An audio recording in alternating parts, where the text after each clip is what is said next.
All right, this is a cutaway, so you have to excuse this. I actually butchered this upper so I could make it a cutaway to see what was going on. Um, some customers were complaining about their lever and saying when they pulled their charging handle back and they would release it, sometimes it wouldn't go all the way. It would like grab. They'd feel something grabbing, and then they'd have to pull the charging handle again before it would finally ever go seat home. Well, in some cases, people were dribbling out this back part here. You just have to imagine the upper not being cut out, but this little portion back here, they were dribbling that out. And in some situations, that was resolving the problem. And the reason being is because when the selector's in the safe mode, it tends to be more on this side.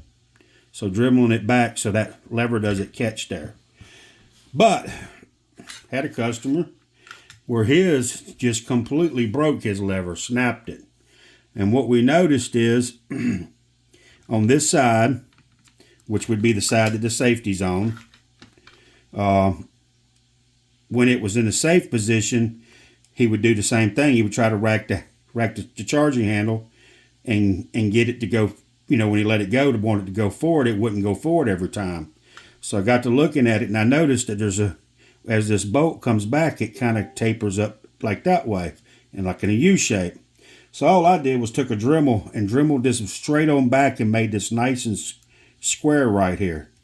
Once I did that, it solved the problem. So if you've got your lever and you're starting to see scratch marks and indentation marks on the lever, it's hitting your bolt carrier group and right here. And how I know that is because I put an upper on here and I racked it back, and whenever it would jam, I could see right through here where I cut out this slot to see up in there, and it was getting hit right here. Well, on this side, it was getting caught right there. It was jamming. So that's why I dremeled that part out. This helps in some cases also, but on this one, when here's broke, that's where it broke at, was right there. Now we installed a new one. It's working fine after we dremeled this. So maybe that'll help some people that's having an issue. They might want to think about that. And it's not that hard to dremel that out. It didn't take but a second.